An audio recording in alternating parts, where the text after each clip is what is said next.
Peace. Welcome to the YouTube live book reading of Animal Speak. Learn the language of the animals, the spiritual and magical powers of creatures, great and small, by Ted Andrews. I'm your moderator and narrator, Uriel Riley. So, we're entering chapter 10. So I wanted to come on and just give a brief intro into chapter 10 because it is the Bird Dictionary. So here we go. Chapter 10. This one will be brief and then we'll go into a more traditional 4 to 5 page book reading so we can close it out. We want to take our good old time with this. Peace, everyone. Welcome, YouTube. Okay, so here we go. Chapter 10 of Animal Speak by Ted Andrews. Very big, very big. Like I said, I'm just going to give you guys an intro. Enjoy, and then you can enjoy the rest of your day. It'll all be here on the playlist, so you can go back anytime and read with us. Chapter 10, page 117. Dictionary of Bird Totems. When you start to work with bird and other animal totems, it is important to examine them carefully. A casual look will not do. To look at their qualities and behaviors casually will lead you to miss aspects important to you and your life. It is too easy to be wrong about their role, especially in the beginning. Begin by asking yourself some basic questions. Here we go. Question 1.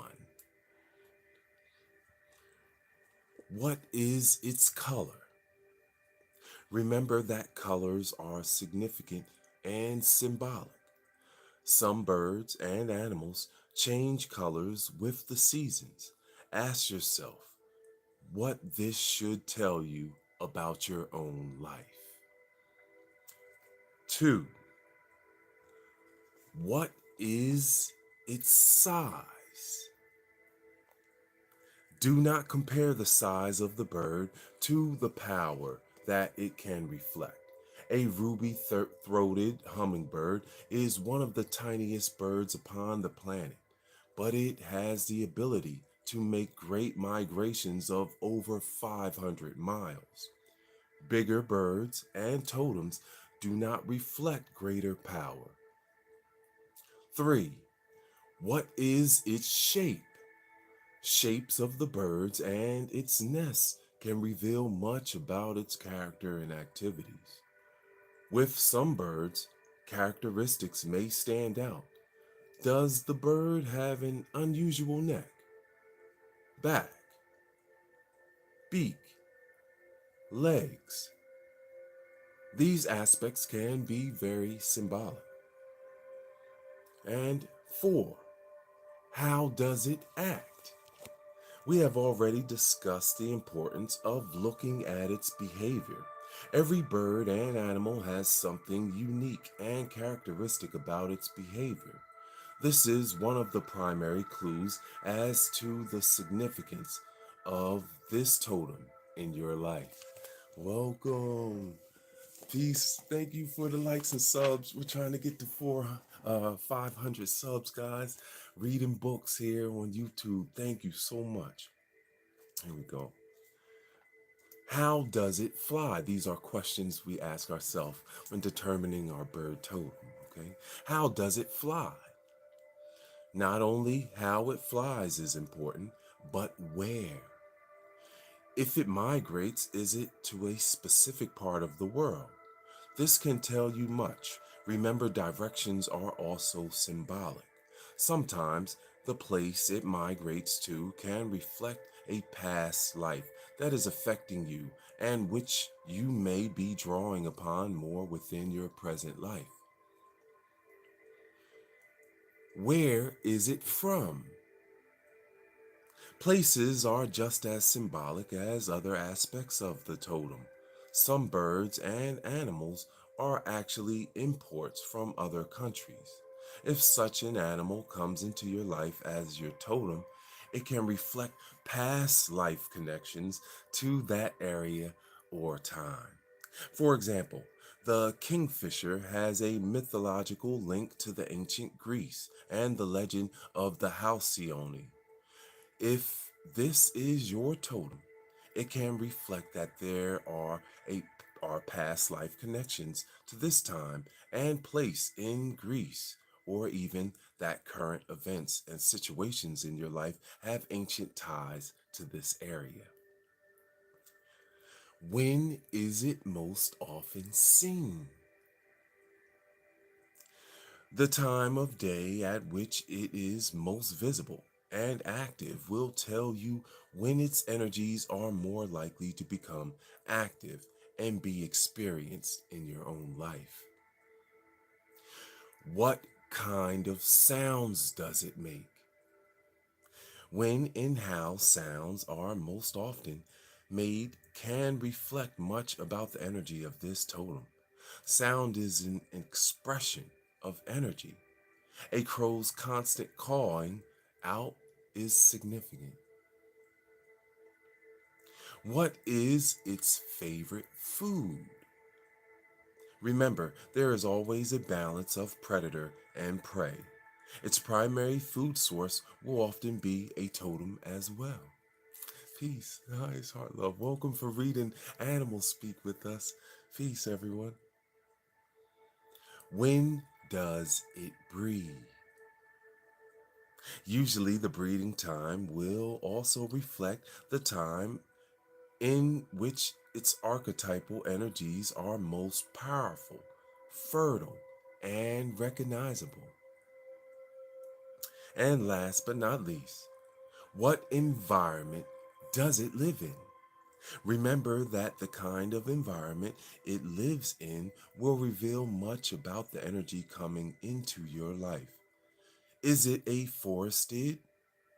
Is it forested? Is it marsh? Is it in open fields? Just where does it live? The following dictionary will help you to get started.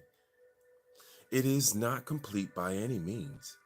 It will simply give you a starting point at beginning to understand the energy and force associated with your totems. If there are myths associated with them, I heartily recommend studying them as well. Myths and tales have long been a source of spiritual insight, and they can help you in understanding the spiritual significance of the totem. The keynote and its cycle of power are guidelines. The keynote is a synthesis of the bird's energies based upon my own studies and observations. The cycle of the power reflects several possibilities. It can indicate the time of the year, month, or day it is most active. Or it can reflect its most fertile time based upon its mating season. In your own, more in depth studies, you may find that other times are more fertile and powerful. Use those. Remember that these are guidelines just to get you started. This list is also not complete. There are many more birds and variations of species than are listed within this text. But This will show you how to begin to read under common headings and begin to read the significance into your own totem. Some birds are listed generically, grouped under common headings. For example, all species of hummingbirds are listed under hummingbirds, and the description is based on general characteristics that they all exhibit. All right, here we go. We're going to go into, we'll do the first two birds, and then I'll let you enjoy the rest of your Friday. Thank you guys for reading books with us. It's a beautiful thing, right? It's a beautiful thing. Animals speak. Here we go. The first one,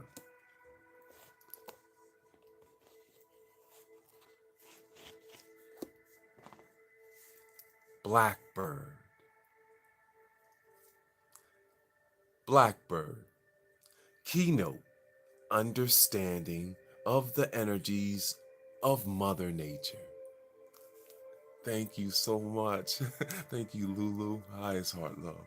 Thank you for reading Animal Speak with us by Ted Andrews. We're in the Bird Dictionary. Much appreciation. Here we go. The keynote for Blackbird, understanding of the energies of Mother Nature. Cycle of power is summer. The blackbird has long been associated with omens and mysticism. Its color alone has invoked both fear and promise. Although called a blackbird, only the males are black. Females usually have a streaky brown plumage. Not all blackbirds are black. One variety has a yellow head and throat which stands out strongly against the black plumage. The yellow and black coloring has long been associated with Uriel. Uriel is considered the tallest of the angels, with eyes that can see across eternity. This being oversees all of nature and all of the nature spirits. Uriel has traditionally been associated with the summer season. Another variation of the blackbird is the red-winged blackbird. This bird has a red path on its wings, with a dash of yellow as well. These colors connect this bird to the level known as Bana in the Kabbalistic tree of life. This is the level associated with the Dark Mother and the primal feminine energies. This bird has ties to all of the creative force of nature. On the tree of life, black is the color of Bana, and red is the color for Gebra, Mars type of energy. Yellow or amber is the color of the path that connects the two, and it is the path of Cancer, the mother sign of the zodiac. The red-winged blackbird is thus a totem associated with the stellar energies of Cancer. The male red-winged blackbird will lose its luster during the winter. This reflects how the summer is the time of vibrancy and vitality for those with this bird as a totem. It indicates the need to use the winter to go back into the great womb of life in order to be able to bring forth new energy and expressions of energy the following summer. Blackbirds nest in swamps, marshes, and low brush, usually just a few feet from the water. Again, this reflects a tie to water, an ancient symbol for the feminine force and for nature. They often use cattails as perches, A study of the herbal qualities and characteristics of cattail will also provide further insight. We're at the top of page 120, guys, for reading. Thank you for reading along. Hi, it's Heart Love.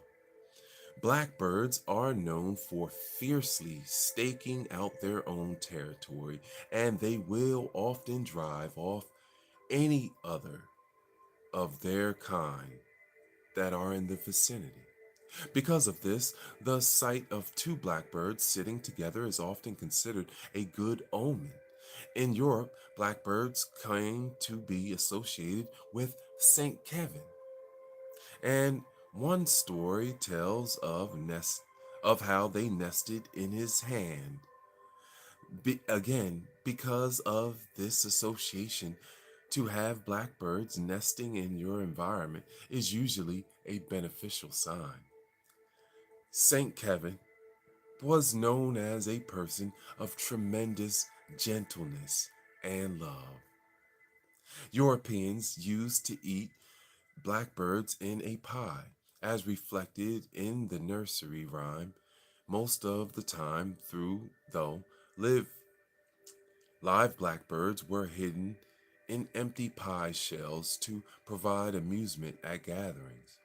If the blackbird has come into your life as a totem, you will open to new surprises and to new understandings of the forces of nature as they begin to migrate into your life.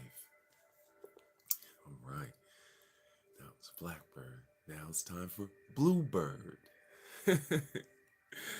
We're at the middle of page 120. Thank you for reading along Animal Speak. We're in chapter 10. Bluebird. Keynote: modesty, unassuming confidence, and happiness. Thank you guys for the likes and subscribes. Cycle of power. Winter and summer. Changes of seasons. The bluebird is a native bird of North America. Although one common, they are now quite rare. Once common, they are now quite rare. This often is a reminder that we are born to happiness and fulfillment, but we sometimes get so lost and wrapped up in the everyday events of our own lives that our happiness and fulfillment seem rare. When bluebirds show up as a totem, it should first of all remind you to take time to enjoy yourself. Bluebirds are part of the thrush family, and you may wish to read about thrushes to learn more of the bluebird. The males are entirely blue, while the females are blue only in the wings. Occasionally, there will be some warm reddish tones on the chest as well. Pay attention to the colors and where they are located. This provides some insight.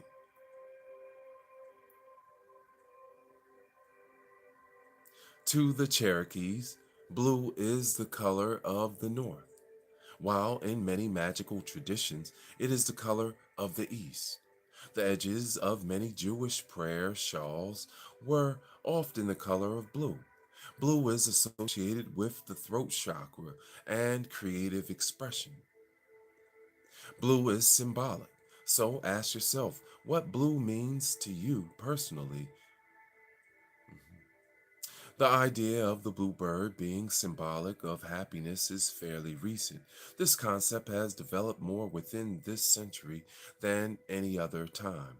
As far as I have been able to discover, the bluebird did not play any major role in Indian myths or tales.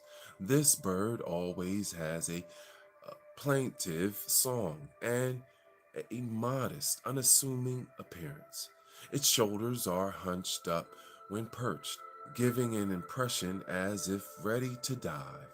This can be symbolic of a need to work hard and play hard. Are you trying to shoulder too much responsibility? To the Pueblo, bluebirds are considered winter birds because they descend to the lowlands where the snow and cold during that season. This transition from winter to summer is dramatic in the area of the western home of the Pueblo. It is a transition from the great coldness to summer heat. This is symbolic of passage, a time of movement into another level of being. Specifically, it is connected to the transformation of a girl into a woman.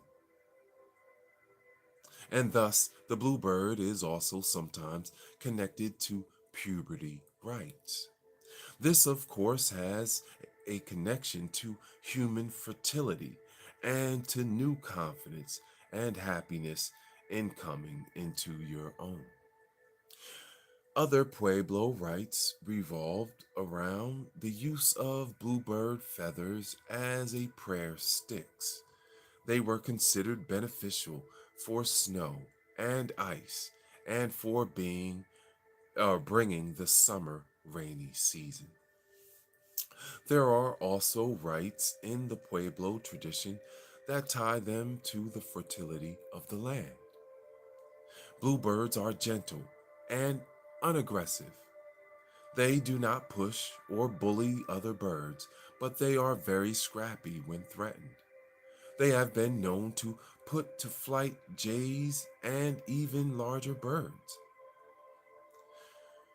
Their homes usually have an entrance facing the south, the direction for awakening the inner child. If a bluebird has come into your life, look for opportunities to touch the joyful and intrinsically native aspects of yourself that you may have lost touch with. We'll pause right here. Top of page 121 of the Dictionary of Bird Totems. We've already done two, the blackbird and the bluebird. Thank you for reading Animal Speak with us by Ted Andrews.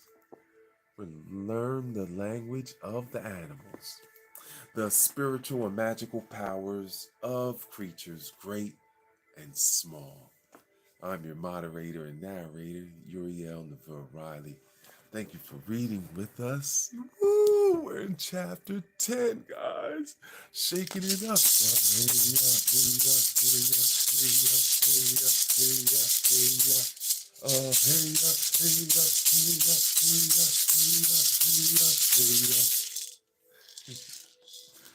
Have a wonderful Friday. We are doing it. Much love and honor. I want y'all to have a wonderful day. We will be back reading Animal Speak. Thank you, guys. Peace. For honorable. Oh, peace, peace. Thank you.